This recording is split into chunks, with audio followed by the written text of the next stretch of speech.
Chapter 1. The Stranger Beneath the Red Cliffs. The settlement of Bracken's Hollow sat at the edge of the civilized maps like a stubborn stain the wider galaxy had tried and failed to wash away. It was little more than a mining outpost built into the lee of a long chain of redstone cliffs on the frontier moon of Talrith 9, where iron-colored dust storms came without warning. Machinery failed twice as often as promised by its manufacturers, and honest labor kept people alive only when luck agreed to help. Most folk there were too busy surviving to care about the wars of distant empires, the trade feuds of wealthy systems, or the ancient grudges of alien houses whose banners had never flown over their patched metal roofs. Kalenmar preferred it that way. He had come to Talrith 9 3 years earlier with a worn transport truck, a busted surveying drone, and a heart full of the kind of exhaustion that no sleep could fix. He told people he was a scavenger and prospector, which was true enough, though in quieter moments he admitted to himself that he was really just a man hiding in open country. The frontier had room for such men. It asked no difficult questions as long as they paid for fuel, kept their weapons holstered in town, and didn't complain when the water recycler coughed brown for a day or two. Kalen's little home stood 2 kilometers beyond the settlement proper, where the ground dipped into a natural hollow ringed by weathered rock and spiny blue shrubs tough enough to survive the dry months. The house was a squat prefab structure with mismatched solar wings and an attached shed full of machine parts, cracked tools, and things Kalen swore he would organize one day when the universe became less inconvenient. Most evenings followed the same rhythm. He returned from scavenging runs through wreck fields or abandoned quarry lines, unloaded whatever scrap had seemed valuable enough to risk carrying home, patched his equipment, cooked a lonely meal, and sat out on the roof with a mug of bitterroot tea while the sky darkened from copper to violet and the moon's smaller sister rose like a pale coin above the cliffs. He had learned to treasure routine not because it was exciting, but because it was safe. Routine made no demands beyond repetition. Routine never reached into your chest and tore something out. But on the evening that changed his life, routine died quietly beneath the red cliffs while Kalen was carrying a sack of processed grain and 2 dented cans of stew toward his front door. At first he thought the dark shape slumped beside the water collection tanks was a collapsed tarp flapping in the wind. Then it moved, and every muscle in his body tightened at once. He dropped the supplies, his right hand flashing down toward the old pulse sidearm on his hip, while instinct and dread collided in his mind. Talrith 9 had thieves, drifters, desperate miners, and on rare occasions things much worse than any of those. But the figure that lifted itself slightly from the ground and then nearly collapsed again was none of the possibilities he had braced for. She was humanoid, yes, but only in the broadest sense. She looked taller than most women, even hunched over in pain, her build lean and powerful beneath torn layers of dark armor that had clearly not been made for decoration. The armor itself was unlike anything from the local systems. Matte black plates chased with thin lines of deep blue metal, cracked and burned in several places, as if she had crawled through fire and shrapnel to reach his home. One arm was bare from the shoulder down where the plating had been ripped away, revealing skin of a dusky silver-violet tone crossed by faint bioluminescent lines that pulsed weakly like embers close to dying. Her hair, thick and dark with streaks of metallic cobalt, hung wild around a face too sharp and striking to belong to any species Kalen knew by sight. And her eyes when they found him were the strangest part of all, bright amber with slit dark pupils, feverish yet furious, like a predator refusing death out of pure spite. They stared at each other while the wind hissed across the dust. Kalen's pulse hammered so hard, he could feel it in his teeth. The stranger tried to push herself upright, failed, and bared her teeth in a grimace that might have been pain or warning. Only then did Kalen notice the blood. It had darkened almost black in the dust, soaked across her side and down one thigh, and there was enough of it that she should have been dead already by any human standard. "Easy," he said, immediately aware that it was the stupidest possible word to offer a heavily armed unknown alien who had appeared bleeding at his tanks. "I'm not here to hurt you." Her lips moved. At first he thought she spoke a language he did not know, but then the sound came again, cracked and faint, and he realized it was translation speech attempting to engage through what must have been a damaged implant. "Liar," she rasped. Kalen blinked once despite the situation. Fair enough, he muttered. I suppose everyone says that right before doing something stupid. She actually tried to lift a weapon, then a short, brutal-looking blade with a broken energy edge, but her hand failed halfway, and the knife fell from numb fingers into the dirt. If Kalen had been a smarter man, or perhaps a more ordinary one, he would have backed away and called the settlement watch. He might have left her there with a water packet and a lie about getting help. He might have convinced himself that an armed alien warrior arriving at his isolated home was exactly the kind of problem a person with sense avoided. But sense had never fully survived inside him after what happened on Oris Gate, and years of solitude had not made him kinder exactly, only less capable of pretending indifference when pain stood breathing in front of him. He noticed then, absurdly, that she was staring not at the weapon on his hip, but at the sack of grain that had burst open on the ground. She was hungry, not in the casual way of someone who had missed a meal, but with the desperate, hollow intensity of a body already burning itself for survival. The realization struck him harder than the blood. Wounded, hunted, proud enough to snarl even while half dying and hungry. That he understood. Slowly, keeping one hand visible, he knelt and reached instead for the dropped can of stew. I'm going to open this, he said. If you still want to stab me after you eat, I'll consider that a flaw in my hospitality. She watched him as though measuring the exact distance to his throat, even now. Kalen retrieved the can opener from his pocket multi-tool, cracked the lid, and the smell of broth and protein paste rose warm into the evening air. For the first time, the fury in her eyes flickered. He set the can down between them and backed away by a pace. The alien girl, because despite the armor and the terrifying eyes, there was still something young in her face, when stripped of battle discipline, looked from the food to him and back again, clearly expecting poison or trickery. When neither came, she dragged herself forward on one shaking arm and snatched the can with startling speed. She drank more than ate, swallowing the contents in rough, desperate gulps that would have seemed animalistic if not for the crushing dignity with which she tried to hide her desperation. Kalen turned his head slightly to give her that privacy, though he stayed ready to dive for cover if she changed her mind, and proved violently grateful. Instead, when the can was empty, she sagged back against the tank's support and closed her eyes for half a second with an expression of raw relief so unguarded it made his chest tighten unexpectedly. He had seen soldiers look like that after morphine. He had seen starving refugees look like that when handed bread in the transit camps. There was something universally terrible about the moment hunger loosened its claws. You need help, he said at last. Her eyes opened again at once, suspicious and hard. No clinics, she hissed. No town. No records. That explained enough to make things worse. Whoever she was, she feared being found more than dying from her wounds. Kalen studied the damage to her armor, the scorch marks, the old scar crossing one cheek beneath the grime, the way her breathing caught every few seconds as though a broken rib shifted somewhere beneath the plating. All right, he said. No clinics. But if you stay out here, you'll bleed to death beside my water tank, and then I'll have to explain that to myself every morning. She did not respond. So he made the choice for both of them. You can either try to kill me now, which I suspect you're currently too weak to manage, or you can let me carry you inside and patch you up. After that you can leave, rob me, threaten me, or disappear dramatically into the desert if that suits your warrior dignity better. For a long moment she simply looked at him, and Kalen had the distinct uncomfortable feeling that he was being weighed by something older and fiercer than any frontier custom. Finally she said, through clenched teeth, if you touch wrong, I break your arm.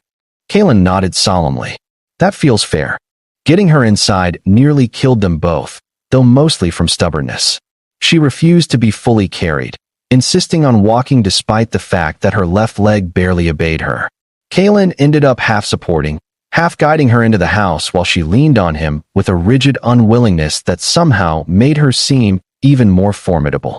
Up close he could feel the heat of fever radiating from her skin through the broken armor, and beneath the metallic smell of blood there was another scent, sharp and mineral and strangely clean, like rain striking hot stone. He settled her onto the narrow repair table in the shed because it was metal, washable, and close to the tools and med supplies he kept for inevitable frontier injuries. Under the brighter work lights the extent of her condition became horrifyingly clear. One impact crater had melted part of the chest armor inward without fully penetrating, leaving the flesh beneath badly burned. A blade wound tracked along her ribs. There were fragments embedded in her thigh, and what looked like shocklash marks wrapped around her wrists, as if she had once been bound by force fields or restraint cuffs. Kalen swore under his breath. "You got into an argument," he said. Her mouth twitched despite the pain. "Many arguments. Cleaning the wounds should have taken an hour and instead stretched deep into the night, because she would not lose consciousness for anything, not even when her body clearly begged for it. Every time her eyes drooped, she snapped back alert with hand twitching toward the missing blade. Kalen worked slowly, speaking more than necessary, so she would know where his hands were and what he intended. He cut away ruined armor sections with a plasma seam tool, sterilized the worst tears, sealed what he could with med foam, and pulled metal shards free from muscle, while she bit down on a strip of cloth hard enough to leave punctures in it from her teeth. Not once did she cry out. Sweat stood bright on her brow. Once, when the pain spiked so sharply that her vision clearly swam, her hand locked around his wrist with crushing strength, and for a startled moment Kalen thought she might keep her promise and break his arm after all. Instead, she just held on, trembling, until the worst passed. "You can scream," he told her quietly. "No one but the cliffs will hear." She stared at him with those burning amber eyes and whispered, "Warriors of my blood are not taught that kindness." Kalen met the stare and answered, "Mine weren't either. Turns out that doesn't make it useless." Sometime after midnight, the fever finally eased enough for her body to stop shaking. Kalen brought another bowl of hot broth, then strips of dried protein softened in water, and she ate those too, slower now, with a strange formal care, as if accepting food carried ritual weight in whatever culture had shaped her. The house had grown quiet except for the hum of the recycler and the distant moan of wind outside. Kalen sat on an overturned crate across from the table, exhausted but unwilling to sleep, while an unknown alien warrior occupied his shed. She watched him in the silence, less hostile now, though still guarded enough to make the room feel edged with steel. "Human," she said after a time, her translator rendering the word with a low metallic softness. "Why?" He let out a tired breath. "You keep asking the question like it has a sensible answer." She did not blink. "Give the one you have."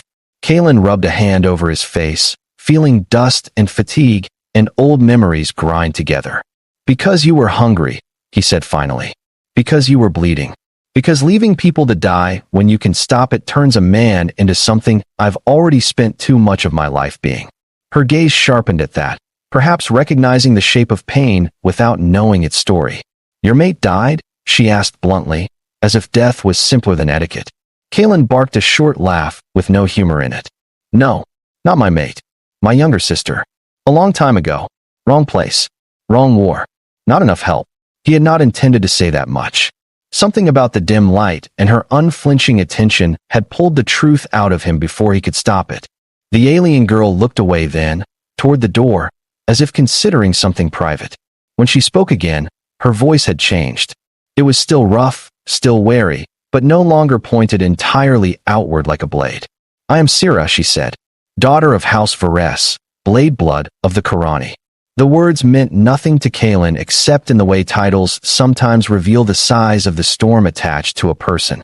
"Kalen Mar," he said, "owner of one leaky roof, 3 bad batteries, and apparently terrible instincts." A faint sound escaped her, then too brief and low to call a laugh, but close enough that he noticed. He realized, with sudden disorienting clarity, that beneath the wounds and the armor and the violence clinging to her like smoke, she was beautiful in a way that felt dangerous to acknowledge. Not soft or ornamental beautiful, but sharp, hard, alive, the kind of beauty forged by surviving things one should not survive. Kalen stood before that realization grew inconvenient. "Get some sleep," he said. "You're safe here for tonight." Sira's amber eyes followed him as he moved toward the door. "Tonight," she repeated, and there was something in the word that sounded less like acceptance and more like the opening line of a fate neither of them yet understood. Outside, the wind carried red dust across the dark earth, and above the cliffs the stars burned cold and innumerable, watching in silence as a lonely man fed a wounded warrior girl and unknowingly changed the rest of his life. Chapter 2. The Warrior Under His Roof. Morning on Talrith. 9 arrived slowly, as though even the sun disliked the labor of climbing over the red cliffs. Pale gold light spilled across the hollow and broken strips, catching on dust motes, solar panels, and the cracked edges of old machinery piled beside Kalen's shed. He woke in the chair by the main room window with a stiff neck, one boot still on, and his pulse jumping hard before memory settled into place. For half a second he had expected to find the night a feverish frontier dream brought on by exhaustion. Then he heard metal shift in the shed, followed by a muttered curse in a language whose sharp consonants sounded like blades drawn from leather, and he knew Sira was still there. Kalen rose, stretched the knots from his shoulders, and checked his sidearm by habit more than intent. He did not truly think she would attack him now, but trust had not yet earned enough time to become a useful thing. He poured water into the kettle, set protein grain to simmer with dried herbs, and only afterwards stepped into the shed, where he found her sitting upright on the repair table with the kind of grim dignity only the half-dead and the very proud can manage. She had somehow managed to remove most of the remaining armor during the night despite her injuries, and the sight of what lay beneath startled Kalen more than the armor ever had. Sira's people, the Karani, or at least Sira herself, had physiques built not for decoration but for war, agility, and endurance. Even weakened, there was compact strength in the lines of her shoulders, abdomen, and arms, a body trained into weaponhood long before womanhood had likely been allowed to soften it. The silver-violet tone of her skin held a subtle sheen in the light, and the faint glowing tracery running along her collarbones and down one side of her neck seemed brighter than before, as if rest and food had fed something deeper than muscle. Her hair, still wild from sleep, fell around her in dark cobalt-black waves that made her amber eyes seem almost molten by contrast. Yet for all that inhuman intensity, there was also the unmistakable vulnerability of someone wearing only the bandaged remains of a thermal undersuit in a stranger's workshop, while trying very hard not to show discomfort. "You should be lying down," Kalen said. Sira's gaze cut toward him instantly. "You should knock before entering a wounded warrior's chamber." Kalen glanced around the greasy tool racks, the half-open parts bins, and the welding hood hanging from a pipe. "This is technically my shed." "Then your shed lacks discipline," she replied, and despite everything he almost smiled. He handed her a mug of water first, and then the bowl of hot grain mash. This time she accepted both without accusation, though not without caution. Watching her eat in daylight, Kalen noticed the strange precision in her movements. Even weak, she wasted nothing. Every action had economy, controlled angles, and a careful awareness of surroundings that made the small shed seem somehow too narrow to contain her. It was the bearing of a soldier raised in danger from infancy, and Kalen found himself wondering what sort of world produced young women who looked at a bowl of porridge as if it might be a test of honor. He was not given much time to wonder, because Sira finished half the meal and then asked, in the same direct tone with which she had asked about his dead sister, "Who hunts you?" Kalen blinked. "No one." She tipped her head slightly, clearly unconvinced. "You live alone beyond settlement walls. Your weapons are cleaned too often for a simple scavenger. You sleep in a chair facing the door, and your eyes do not belong to a man who expects peace." The accuracy landed with almost embarrassing force. Kalen leaned one shoulder against the workbench and folded his arms. "You get very observant after bleeding on somebody's floor. Pain removes distraction," she said. "Answer." He exhaled slowly. "I'm not being hunted." "Not exactly. I used to run freight through the Oris Gate corridor before the blockade years. One convoy went bad. Raiders hit us while corporate escorts ran for safer contracts. My sister was on a civilian transfer vessel nearby. She died when the route collapsed into open killing." He kept his tone matter of fact, but the old anger moved beneath it like a buried wire still live. "After that I stopped pretending the Central Worlds cared what happened out here. So I came somewhere quiet." Sira listened without interruption, which somehow made the telling harder. She did not offer sympathy in the human way, with soft eyes and careful apologies. Instead, she studied him as if fitting his pain into a structure she recognized. "On Karen," she said at last, "the young are taught that grief can become either oath or poison. If not shaped, it devours the hand that holds it." Kalen gave a low, humorless laugh. "I think mine tried to become furniture." It mostly sits around the house with me. Her mouth moved again in that almost smile he was beginning to recognize as the closest thing she had to amusement. That is not a noble strategy. I never said I was noble. No, she agreed quietly. Only kind. Which is more confusing. The words lingered in the air longer than he expected. Kaylin changed the subject by crouching to inspect her bandages. The wound at her side still worried him, though the swelling had gone down and the med foam had held. He worked carefully, and this time when his fingers brushed her skin to check for fever, Syrah did not stiffen as if at the touch of an enemy. She watched him, yes, but with a different alertness, one edged with curiosity now instead of pure threat. By midday, the first trouble arrived in the form of a dust-coated crawler rolling up the track from settlement. Kaylin saw it through the kitchen window and swore softly. Who? Syrah asked at once, reaching for the broken blade she had insisted on keeping nearby. Probably Hob, Kaylin said. My nearest thing to a friend, which tells you a lot about my standards. Hob Tanner ran a salvage shop, an unofficial gossip hub in Bracken's Hollow. He was old enough to remember 3 failed colonial administrations, loud enough to be heard over mining drills, and nosy enough to detect secrets through stone. The worst possible visitor under current circumstances. Kaylin turned back to Syrah. Can you stand? Can I kill? She countered. I'm serious. So am I. He pointed toward the back storage alcove. Hide for now. If he sees you, I'll spend the next month answering questions, and if the wrong question reaches the wrong ears, whoever hurt you might hear about it. Syrah hesitated only a second before slipping from the table with controlled pain and moving into the alcove shadows. Even injured, she moved so silently that when Hob pounded on the front door moments later, it was difficult to believe the shed held anyone at all. Hob entered with all the subtlety of a cargo lift collision, carrying a crate of replacement filters and a storm of suspicion. You planning to pay me this month or die owing in style? He barked before stopping short at the sight of Kaylin's tired face and the unusual disorder in the room. His eyes narrowed. You look terrible. Something happened. Kaylin took the crate. Had a rough night fixing the collector arrays. Hob sniffed, then sniffed again. Why is there blood in the air? Kaylin's grip tightened almost imperceptibly on the crate handle.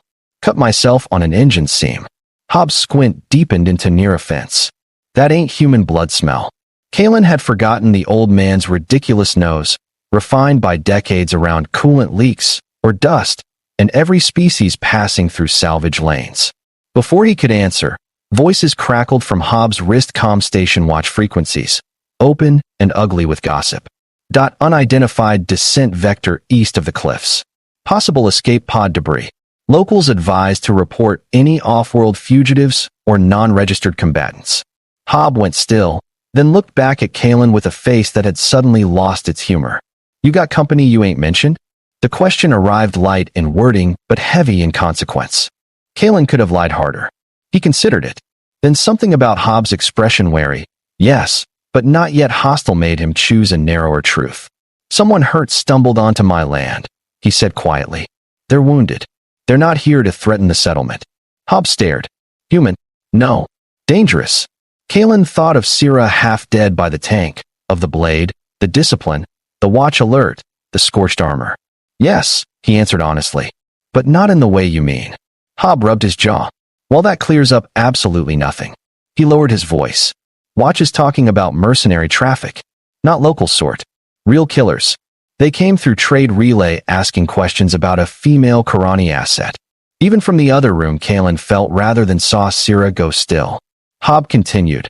Whoever she is, there's money and violence tied around her neck. If you're harboring that kind of storm, boy, you'd better decide fast whether you're helping out of decency or digging your own grave.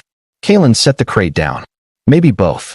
Hob studied him for several long seconds, then let out a tired curse aimed at fate itself.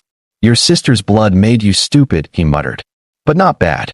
That's inconvenient. He jerked his chin toward the back room, without looking directly.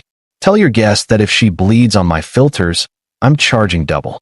After Hob left taking with him, to Kaylin's immense relief, no immediate intent to betray them, Syrah emerged from the alcove with that same rigid grace she seemed to wear even in exhaustion. Your old one is noisy, she said. Yes. But loyal. Kaylin nodded.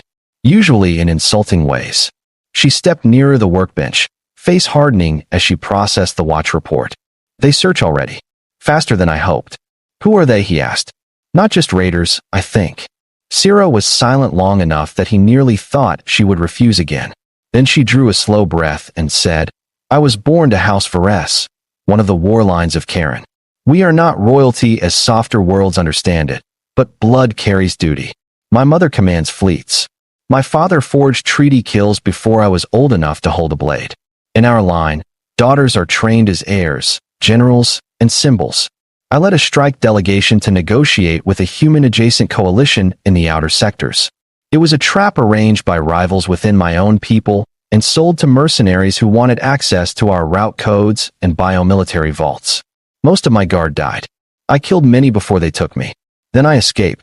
She spoke the last sentence so flatly that Kalen could almost see the missing hours hidden behind it: restraints, interrogations, rage.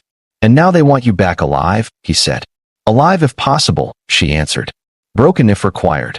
The revelation should have pushed him away.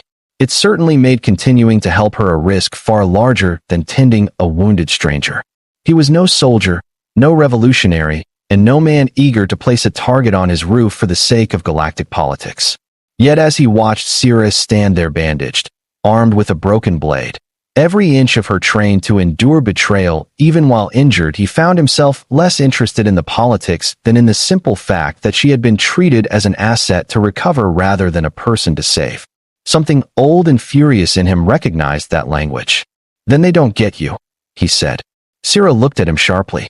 You say that as if it is within your power. Mostly I say it because I'm stubborn and armed, and this is my patch of dirt. He folded his arms. Beyond that, I'll improvise. For the first time since arriving, Syrah's composure visibly cracked not into weakness, but into stunned disbelief. Human, she said slowly. On my world, vows of defense are not spoken lightly. Good thing I didn't make it poetical then.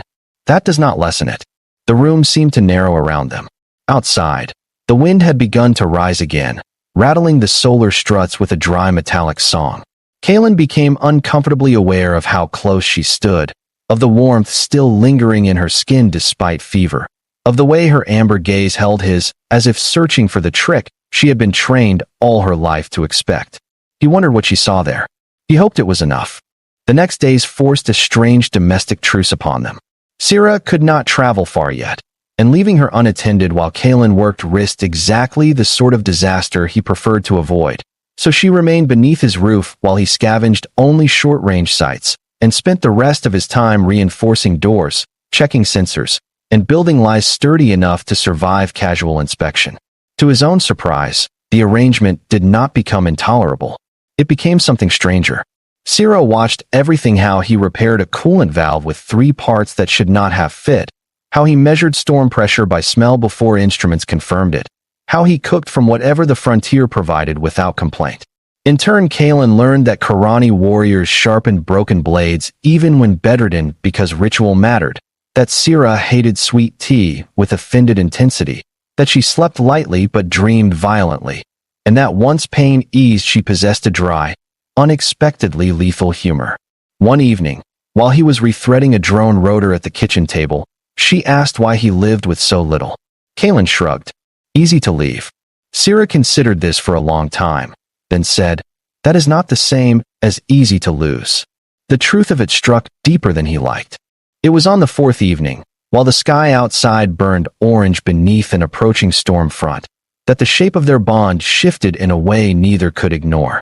Kalen had spent the afternoon in the shed patching the tracker array Hob loaned him, and when he came in, he found Syrah standing by the stove with one hand braced on the counter, attempting to stir a pot of grain and root vegetables with the fierce concentration of someone facing down a battlefield weapon. Should I be worried? He asked from the doorway. She shot him a look. Your cooking lacks honor. My cooking lacks spice because spices cost money. Your people endure much. He moved beside her and looked into the pot. It smelled, to his utter amazement, good. Better than good. It smelled like something that had been cooked with memory rather than desperation. You shouldn't be standing this long, he said. And yet I stand. He reached for the spoon, and their hands touched. It was only a brief contact skin to skin across his knuckles, but both of them paused, as if the room had altered around it. The glowing lines at Syrah's wrist brightened faintly. Her eyes lifted to his. Something passed there, uninvited and undeniable. The first glimpse that this was no longer simply kindness paid with survival. Kalen withdrew half a second too late to pretend the moment hadn't happened. Syrah turned back to the stove, though a subtle shift in her breathing betrayed her. "On Karen," she said after a long silence. "To accept food while injured is a debt. To prepare food under another's roof is the beginning of trust." Kalen swallowed. "And to save someone's life?" Her voice dropped. "That is where stories become difficult." That night the storm broke hard over Bracken's Hollow, hammering the roof with red dust and electric rain, while sensors along the outer track flashed warnings. Somewhere beyond the cliffs, engines moved in the dark, too controlled to be natural, too deliberate to be local patrol. Kalen shut off the main lights and checked the rifle beside the door. Syrah, now fully armed in scavenged gear and reassembled pieces of her own armor, stood opposite him with her restored blade humming blue-white for the first time since he had found her. She looked magnificent and terrible in the flicker of storm light, every inch the warrior she had never been allowed not to become. Yet when she glanced at him, there was no longer only suspicion in her eyes. There was recognition, perhaps even concern. "They are here," she said. Kalen nodded. "Yeah." A slow, almost incredulous expression crossed her face as she studied him, readying himself not to flee, but to fight beside her. "You fed a wounded enemy of powerful houses," she said. "You hid her. You stood oath without ritual. Human Kalen Mar, you are either the bravest man I have met." She lifted her glowing blade, and the storm painted sharp light across her features. Or the most hopelessly reckless. Kalen checked the rifle charge and looked back at her. Can it be both? And in the violent heartbeat before danger reached the door, Syrah smiled at him fully for the first time. Chapter 3. Blood Under the Storm.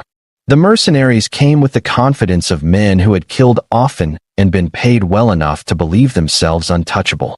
Kalen saw their heat signatures first through the tracker array 5 shapes spreading wide around the hollow, another 2 holding back near a black skimmer parked in the rocks beyond sensor range. Professionals. No local scavenger gang moved with that sort of patient geometry.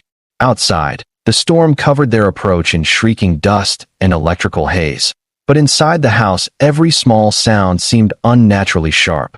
The hum of the power cells, the low rattle of window braces, the minute shift of Syrah's boots as she adjusted stance beside the kitchen wall. Kalen's pulse had the icy precision it only ever found in danger. He hated that his body still remembered combat rhythms from the convoy years, but hate did not make the memory less useful. "Front and rear in 10 seconds, he murmured. Syrah's blade gave off a contained blue-white glow that reflected in her amber eyes. "The leftmost one favors a heavier step," she said. "Bad knee, maybe old armor damage." Kalen glanced at her. "You can tell that through a storm? I can hear him through your walls." Then she tilted her head slightly, like a hunting animal catching a distant change in air. "Their leader wears command mesh. He thinks we will run." Kalen tightened his grip on the pulse rifle. "Then let's disappoint him." The first breach charge took the front steps apart in a bloom of dust and shattered composite. Kalen was already moving before the debris finished falling. He fired through the doorway as one armored figure came low through the haze, and the blue bolt hit center mass hard enough to spin the attacker back into the storm. At the same instant, 2 more silhouettes smashed through the rear utility entrance. Syrah met them in the narrow hall with a violence so swift it barely seemed physical. Her blade screamed once as it cut through a rifle barrel, once again as she turned and struck the second mercenary across the helmet seam, sending sparks and a body into the pantry shelves hard enough to collapse them. Kalen had seen fighters before. He had even seen trained close-quarters specialists during convoy security runs. None of them moved like Syrah. There was no wasted motion in her, no flourish, no anger made sloppy by ego. She fought like a storm given bones and a grudge, every strike efficient enough to seem almost merciless. Yet Kalen noticed something else too, something he suspected she did not know he could see. She chose disabling blows before killing ones whenever the option remained. For someone raised in warline houses, that restraint meant more than words. The room filled with smoke, electrical stink, and splintered light. Another mercenary fired through the side window, blowing apart Kalen's hanging tool rack and showering him with metal scraps. He dropped, rolled behind the table, and returned fire toward the muzzle flash. The shot hit something vital because a scream vanished into static outside. "You all right?" he shouted. "Ask a better question." Syrah snapped back from somewhere beyond the kitchen wall, followed immediately by a thud and the distinct sound of a body losing an argument with gravity. Even then he nearly laughed. Then the wall beside him exploded inward as a heavier round punched through, and laughter died in his throat. They had brought anti-structure ammo. That meant capture mattered enough to justify damaging the prize's environment. Kalen's mind mapped options fast. The house would not hold. The storm outside might. "Syrah," he yelled. "Fall back to the crawler pit." She appeared in the blown doorway half a second later, blood on one shoulder that he couldn't tell was hers or not, blades still humming. "You have a pit. You live on Talrith. 9 long enough. You dig places not to die." That seemed to satisfy her completely. They ran through the storm, bent low beneath red dust and crackling static, while rounds tore sparks from the rocks behind them. Kalen led her toward the collapsed survey trench 50 meters east of the house, a relic of old mining scans he had roofed over months ago to store fuel cells and spare parts. The entrance hatch was hidden beneath sheet metal and dust scrub brush. They dropped inside just as another shot blasted the ground where Syrah's head had been an instant earlier. The hatch slammed shut above them, plunging the trench room into reddish emergency gloom. Both of them were breathing hard. Kalen turned to check her and found her staring not at the ladder, not at the hatch, but at him. "Your shoulder," he said. "Later," she replied. Then, with startling intensity, "You did not run." Kalen let out a breath that tasted like iron and dust. "I told you. My patch of dirt." She stepped forward before he could say more and pressed one hand briefly, firmly against the center of his chest. It was not a caress. It was something older, ceremonial perhaps, heavy with meaning he did not yet understand. "On Karen," she said, voice low despite the mercenaries moving overhead. "A warrior marks the one who stands the line with her." His mouth went dry for reasons that had absolutely nothing to do with the storm. "That sounds important." Her glowing wristlines brightened. "It is." The trench room shook as boots landed on the hatch. Voices above barked and traded speech-short commands, disciplined, irritated. Whoever led them had expected to drag an injured fugitive from a remote frontier house, not to lose half his team in a storm. Kalen moved quickly through the cramped space, yanking open storage boxes, tossing Syrah a spare charge pack compatible enough with her blade to matter, and checking the dusty utility console that controlled the old scan drill array still buried under the hollow. A bad idea began forming in his head, which usually meant it was the only one likely to work. Syrah noticed at once. "You have the face of a man about to do something regrettable," she said. "My best ideas usually look like that." He pointed to the old geological bore schematic on the flickering screen. "This trench connects to the dead drill channel under the west ridge. If I reroute power from the crawler cells into the seismic caps that were never fully removed, I can collapse the approach shelf outside the house." Syrah looked at the schematic, then back at him. "That could also collapse us." I said regrettable, not refined. Her mouth thinned in a way that might have been disapproval, but there was admiration hiding under it. "Do it," she said. The next minutes moved in fragments. Kalen rewired power leads with fingers slick from sweat and dust, while Syrah braced beneath the hatch, listening to the mercenaries cut their way through the outer plates. The storm's static fed ghost signals across the console, forcing him to override 3 safety locks that had probably not functioned since before he bought the property. Above the metal screamed. One corner of the hatch glowed orange, then white. 30 heartbeats, Syrah said, not turning. Kalen shoved the last line into the manual port. "You count nicely under pressure." "You do not." "That's because I'm improvising with buried explosives in a dirt coffin." Sparks burst from the console. The old drill network awakened with a subterranean groan like some metal beast remembering pain. He slammed the detonation sink just as the hatch gave way inward and 3 armored forms dropped through flame and dust. Syrah met them in the half-open breach with a roar Kalen felt in his bones. Her blade carved a crescent of blue fire through the trench gloom. One mercenary fell before his boots touched ground. Kalen hit the trigger. The world convulsed. A chain of buried charges went off beneath the west ridge in thunderous succession, and the whole hollow lurched, as if Talrith, 9 itself had rolled over in sleep. Dust blasted through every seam. Somewhere above, tons of fractured red rock crashed down across the house approach and skimmer landing zone. The mercenaries still outside screamed over comms, then disappeared under the avalanche roar.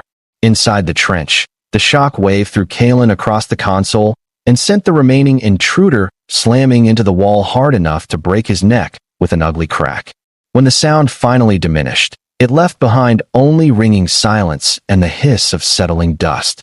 Kalen coughed, pushed himself up, and discovered Syrah crouched over him with one hand braced beside his head, shielding him from falling debris with her own body. For a surreal second, neither moved. Red dust drifted between them like smoke. Her face was inches from his, fierce and breathless and streaked with grime, and the pulse in the glowing lines along her throat beat visibly fast. "Are you dead?" she demanded. Kalen blinked up at her. "Not unless this is a very disappointing afterlife." Relief flashed across her features so quickly he might have imagined it, except he didn't. They emerged from the trench after dawn into a landscape changed by violence. The west approach had become a field of collapsed red stone, twisted metal, and half-buried wreckage from the mercenary skimmer. Kalen's house still stood, mostly, though the front wall looked as if a giant had chewed on it.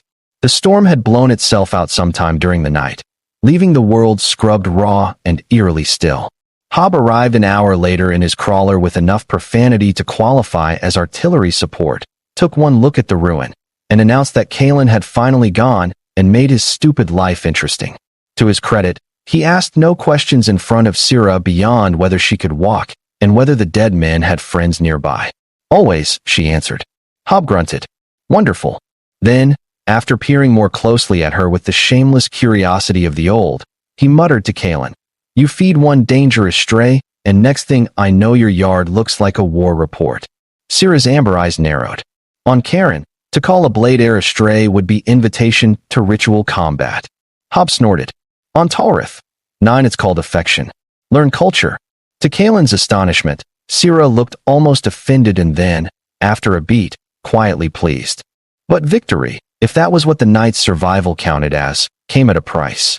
The leader of the mercenary team had not been among the bodies recovered from the debris, nor had the data core from their skimmer survived intact enough to tell Kalen who paid them. Worse, Syrah recognized one insignia burned into a fallen gauntlet, a split-circle sigil belonging not merely to hired hunters, but to a Karani rival line. This changed everything.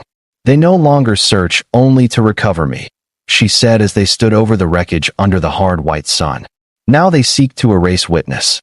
They know I escaped with names, faces, proof." Kalen wiped dust from his jaw and stared out toward the distant cliffs. "Then staying here gets everybody killed eventually." Syrah was quiet. Yes.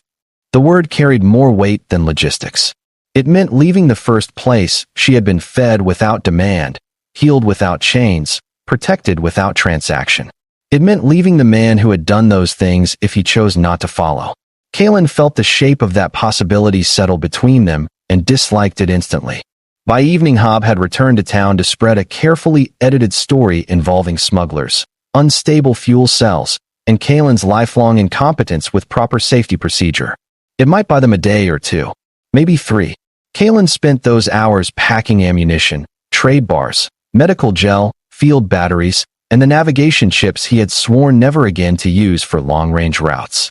Syrah sat at the kitchen table cleaning her blade in the reddish sunset, movements slow with lingering pain.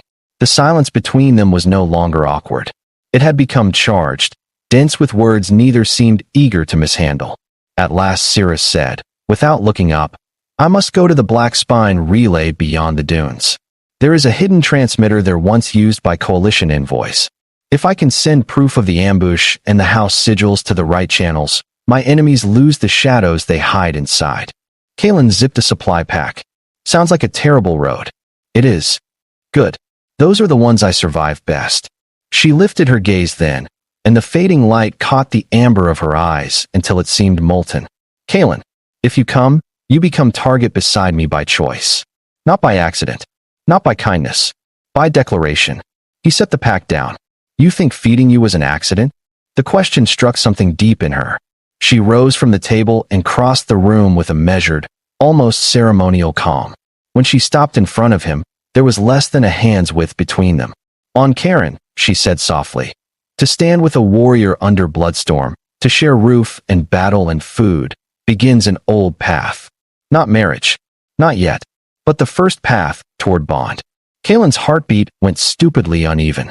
And on Karen, do people usually mention that before or after they get shot at together? A small, helpless sound escaped her closer to laughter than any he had heard from her. You are impossible. And yet, he said, looking down at her, you're still here.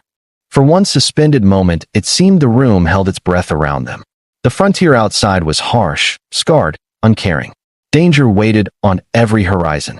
But within that patched little house stood a human man and an alien warrior girl, neither trained for gentleness, both already changed by it.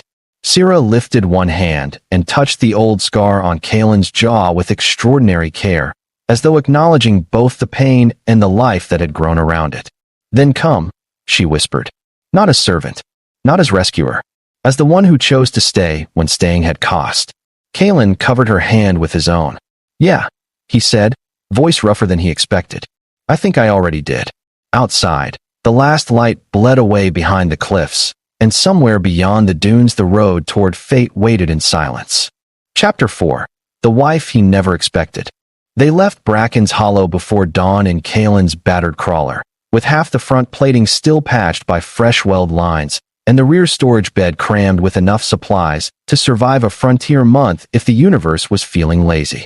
Hobbs stood in the yard with a mug of black brew and the resigned expression of a man who had lived long enough to know some disasters were too personal to stop.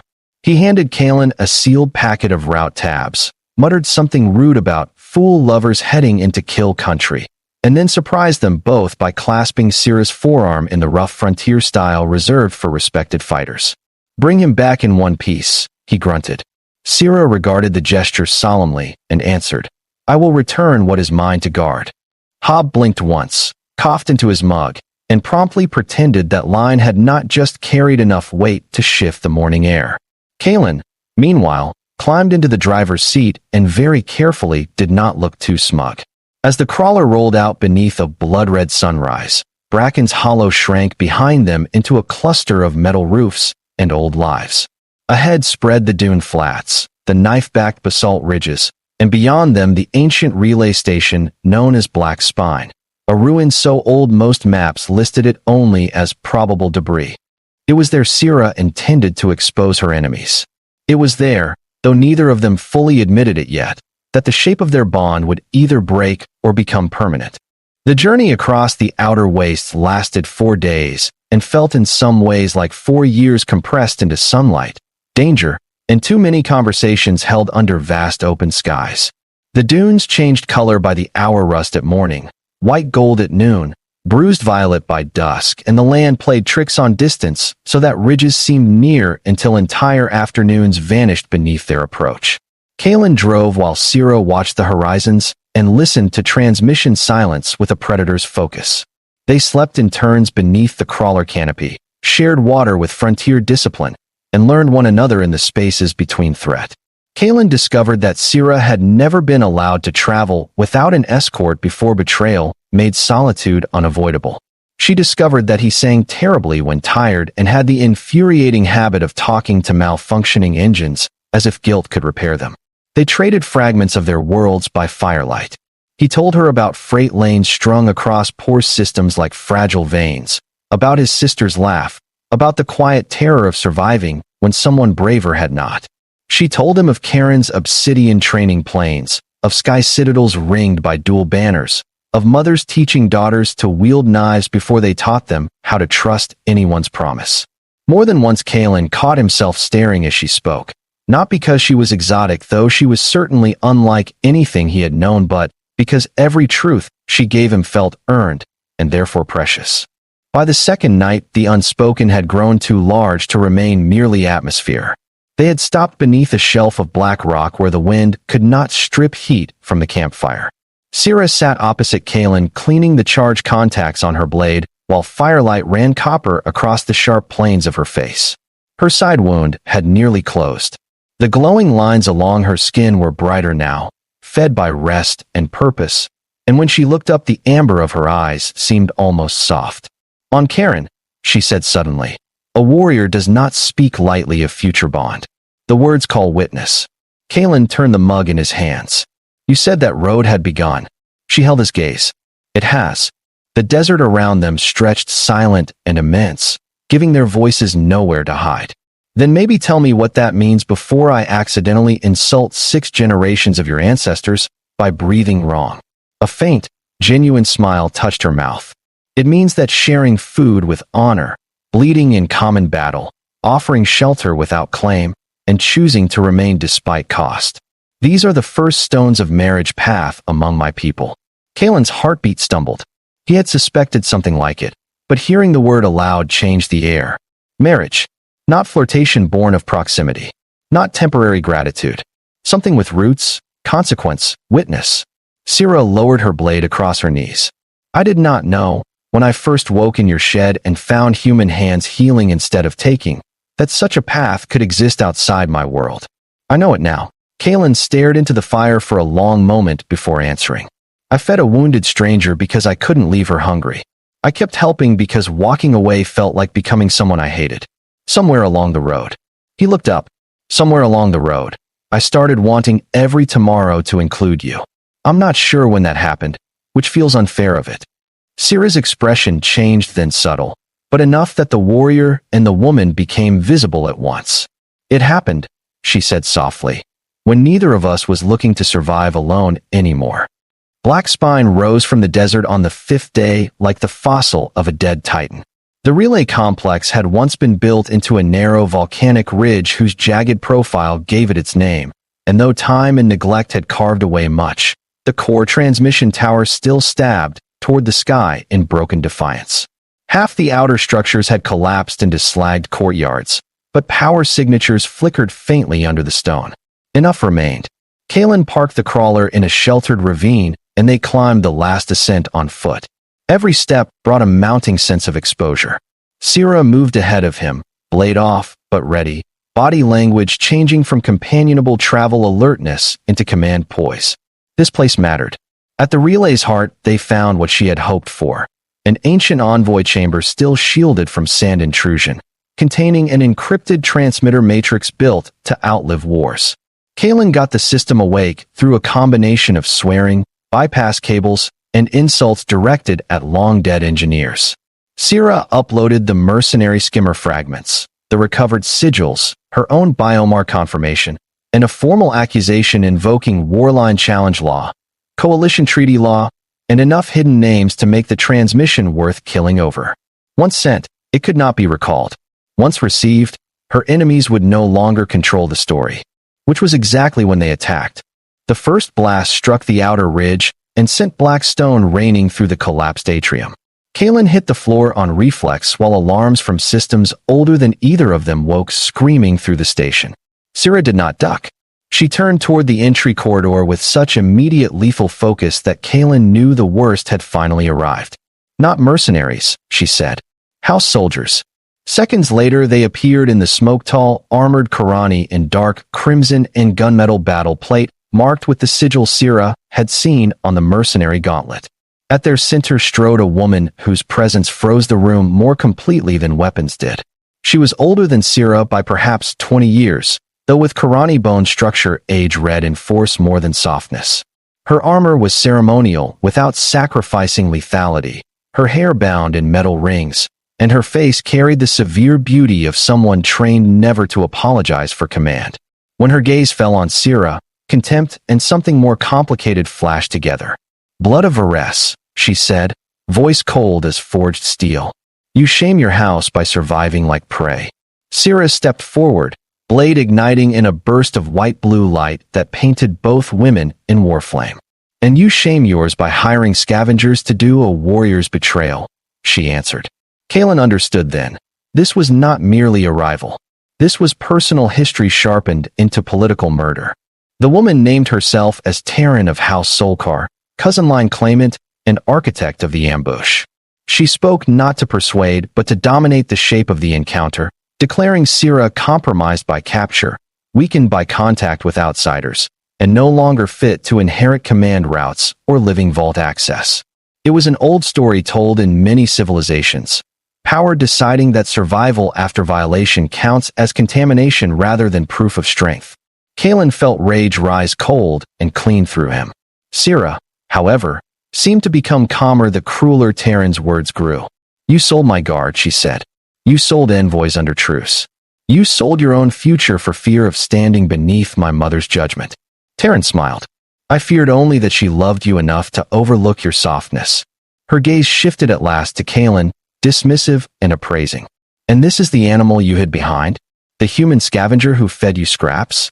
Before Kalen could answer, Sira moved half a step sideways, small, but unmistakable, placing herself between him and the insult as if instinct had outrun strategy. "He is the one who stood," she said. "Choose your next words carefully." The chamber changed at once.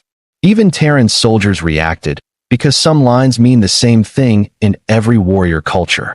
Kalen might not have understood every Karani nuance, but he understood this much. Sira had just placed his honor inside her own. What followed could not be avoided by gunfire alone. Karani tradition, for all its brutality, remained obsessed with forms. With the transmission already sent and witnesses encoded in the relay, Terran could not simply execute them without losing some of the political shadow she depended upon. So she invoked dual right before witnesses, an old challenge law allowing dispute over claim, leadership fitness, and declared bond. Kalen did not understand the final phrase until Sira repeated it back with deadly calm and then turned to him. "She challenges not only my survival," Sira said. "She challenges my right to choose future bond beyond house command." Kalen stared. "She's challenging me too?" "Yes." "That seems rude." Under any other circumstance, Sira might have laughed. Instead, she raised her blade and said, loud enough for every armored witness to hear, "Then I answer as blood heir of Purrs, and name witness bond already begun under storm, roof, wound, and battle.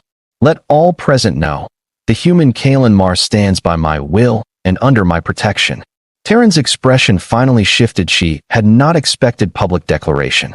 Kalen, meanwhile, felt as if the ground had moved under him. Future bond, publicly spoken, in front of armed houses, in front of ancient recording systems.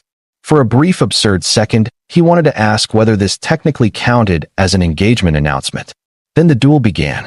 Sira and Terran met in a blaze of speed that stripped all humor from the world.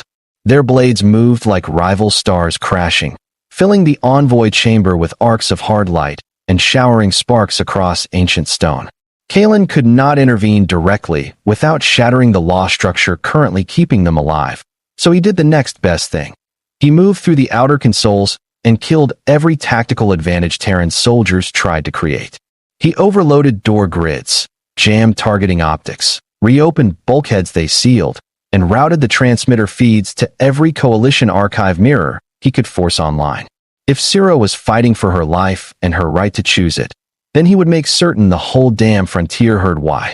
The duel itself became something almost mythic in its ferocity. Terran fought with polished aristocratic precision, each strike meant to humiliate and dominate. Sira fought with survival honed under real betrayal, every motion carrying the memory of the cage she had escaped and the roof under which she had been fed back into strength. When Terran drove her against a column and slashed open her upper arm, Kalen's breath stopped. When Sira turned that momentum into a close-body strike, disarmed Terran's left hand, and kicked her to one knee before the still transmitting envoy seal, every witness in the chamber froze. Sira did not kill her. Instead, she held her glowing blade at Terran's throat and spoke into the relay record. "Witness this. House Solkar sold truce, blood, and living archives to mercenaries. Let no law say I answered treachery with hidden knife. I answer in light. I answer before record. I answer with defeat, not murder, because we are not beasts no matter how long fear taught us to feed like them." The words hit with the weight of a new order. Even Kalen, human and outsider, could feel it. Terran's soldiers lowered weapons one by one, not out of affection but because the duel, the evidence, and the record had shifted legitimacy in real time. Far above the ruined station, comm satellites caught the envoy transmission and began bouncing it across systems. By the time Terran was placed in restraint by her own shaken guard, her political world had already started burning. The aftermath felt unreal. One moment, they were breathing blood and dust beneath battle light. The next, silence pooled through the chamber, except for failing machinery and their ragged breaths. Syrah stood very still after the duel ended, adrenaline leaving her by degrees. Then she turned to Kalen. There was blood on her arm, ash in her hair, and victory in every line of her body, but what reached him in her face was not triumph. It was something rawer. Relief. Certainty. Perhaps even joy too fierce to trust at first touch. Kalen crossed the chamber before anyone could decide protocol mattered more than life, and caught her when her knees almost gave way. She leaned into him just enough to admit she was exhausted. "You were magnificent," he said, because nothing smaller could survive the truth. Syrah looked up at him, amber eyes bright with tears. She did not bother hiding now.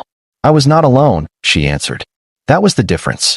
What happened next would be recorded in enough systems to become legend in 3 frontier sectors and scandal in at least 5 more refined ones.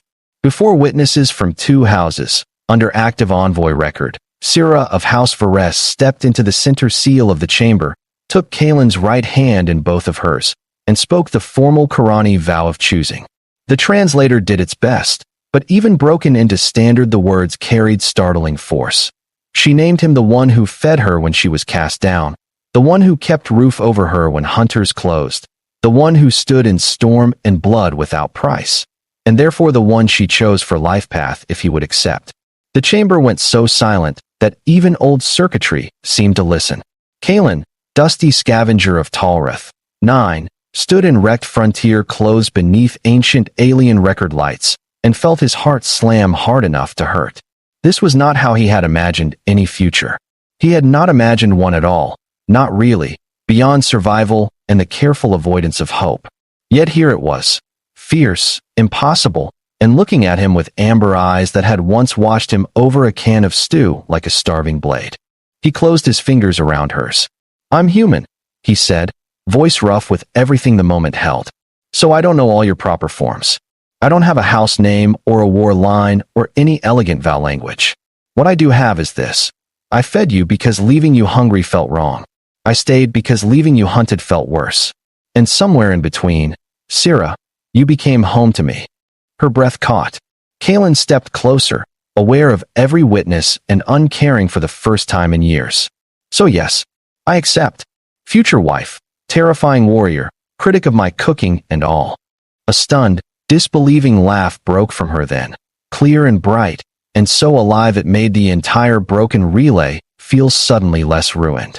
She rose onto the balls of her feet and kissed him in front of soldiers, records, enemies, and stars. Months later, after the charges spread, after House Solkar's treachery ignited reckonings through Qurani command circles, after Syrah's mother sent a war cruiser not to retrieve her daughter by force, but to stand witness to her chosen path, people across the frontier would tell the story in a dozen exaggerated versions. Some said Kalen had slain an army for love. Others claimed Syrah had crossed a desert carrying his name carved into her blade. Hob, naturally, told everyone the whole thing began because Kalen couldn't mind his own business when he saw a hungry girl by a water tank. That version, embarrassingly enough, remained the closest to truth. In the end, the galaxy could dress it in politics, warline rights, and diplomatic scandal all it liked. But the heart of it was simple. A lonely human fed a wounded alien warrior girl, not knowing she would become his future wife. And by the time he finally stood beside her beneath Qurani vow banners and frontier salvage lights alike married in both her tradition and his rough, honest way, Kalen Mar understood that the most life-changing moments rarely arrive looking grand. Sometimes they come bleeding to your doorstep, starving and furious, and ask with burning eyes whether kindness is real. The rest of your life depends on how you answer.